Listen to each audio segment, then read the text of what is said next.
Salut, tu vas bien?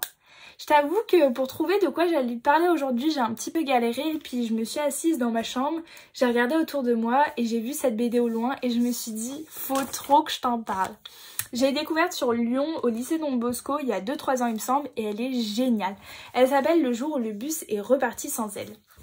C'est l'histoire de Clémentine, c'est une jeune femme qui est un peu timide, je t'avoue, mais qui est à la recherche, une recherche juste géniale, c'est la recherche du bonheur. Et surtout, un sens à sa vie. Parce que ouais, elle en trouve pas trop et elle, il lui arrive plein de petites galères pas très cool. Bon, du coup, elle décide de faire la méditation et en tout premier, on lui dit qu'il fallait faire la salutation au soleil tous les matins entre 4 et 6 heures. Moi, j'y arriverai pas à sa place. D'ailleurs, je crois, et même j'en suis sûre que Clémentine, elle y arrive pas. Je comprends tellement, dormir c'est tellement mieux. Bon, c'est pas grave, elle est tellement motivée quand même qu'elle s'inscrit à un séminaire. Arrivé le jour du séminaire, devant le bus, il y a tout le monde, on embarque. Sauf que Clémentine, elle a oublié quelque chose avant de partir, c'est d'aller faire pipi.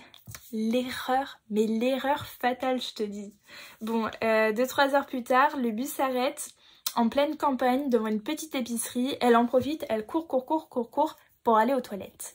En attendant, j'avoue qu'entre le maître de méditation et le petit épicier, c'est pas ouf. Ça chauffe un peu l'ambiance et les tensions sont un petit peu présentes parce que le maître de méditation, il a un séminaire en fait à aller.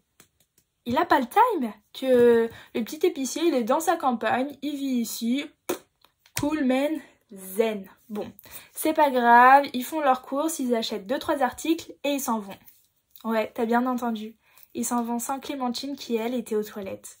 Clémentine, elle sort, plus de bus, plus de personne du séminaire. Juste Antoine, le petit épicier. Elle s'assoit à côté de lui et puis il parle. Antoine, lui, ce qu'il aime bien, c'est raconter des petites anecdotes ou des petites histoires qui ont une morale à la fin et puis elle l'écoute. Et puis elle se dit, ok, puisqu'il en est ainsi, c'est la vie. Elle passe 1, 2, 3 jours chez Antoine et au final, elle a trouvé son bonheur. C'est pas en faisant la salutation au soleil tous les matins, en se levant à 4 heures du matin et en faisant plein de petits rituels comme ça qu'elle a trouvé le bonheur et un sens à sa vie. Mais en fait, c'est en faisant des rencontres qu'elle a rencontré des personnes chez Antoine ou même des animaux. Elle a vu un petit hérisson passer, admirer le paysage, les arbres. Elle a fait de la cuisine, elle a passé du bon temps. Elle était heureuse.